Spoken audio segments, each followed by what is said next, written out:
শিল্পী kitchen blog like করুন, subscribe করুন। আমি এখন নিরামিষে বাঁধাকপি বানাবো। আলুটা আগে ভেজে নেব। আলুটা আগে ভেজে নিচ্ছি।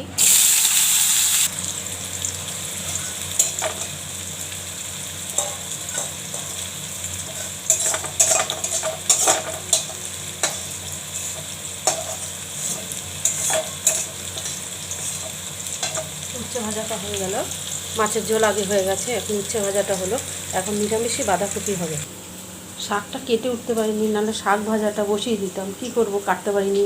তো বাঁধাকপিটা বসিয়ে এই যে শাকটা কেটে নেব, শাক ভাজবো।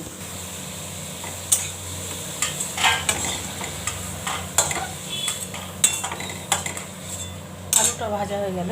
ফোড়ন হচ্ছে লঙ্কা, শুকনো লঙ্কা আর তেজপাতা, মৌরি আর জিরা ফোড়ন দিলাম।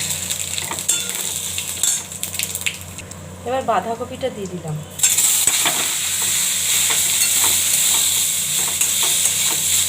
এবার নুন হলুদ দিয়ে দেবো। এখন একটু আদা দিয়ে দিচ্ছি, আদা লঙ্কা।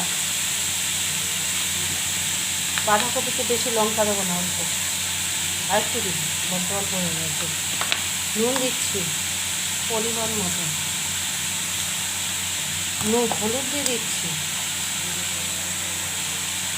এবার জিরা আর জিরার গুঁড়া আর হচ্ছে ভাজা জিরা আর ধনিয়া ভাজা গুঁড়াটা দিয়ে দিচ্ছি। আর দিয়ে দেবো হচ্ছে টমাটোটা দিয়ে দিচ্ছি। এবার ভালো করে নাড়ব।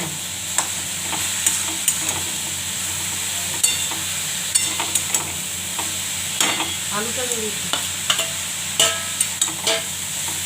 এবার ভালো করে নাড়ব। নিরামিষে বাঁধাকপি ঘি দিতে হয় একটু, আর একটুখানি দিতে হয়, ভুলে গেলাম।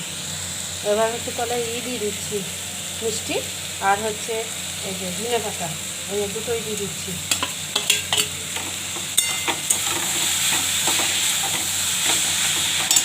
গরম মশলা দিতে হয় দুটো, একটাও নেই, শেষ হয়ে গেছে, বোয়াল মাছে দিয়ে দিয়েছি। হচ্ছে গরম মশলা আর হচ্ছে মিষ্টি আর হচ্ছে ঘি দিয়ে দেবেন। এই যে নিরামিষি বাঁধাকপিটা খেতে তাহলে দারুণ হবে।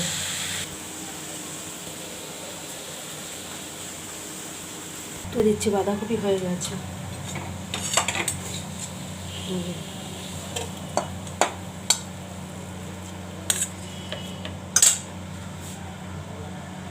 এখনও শাক ভাজবো, বাঁধাকপিটা হয়ে গেছে।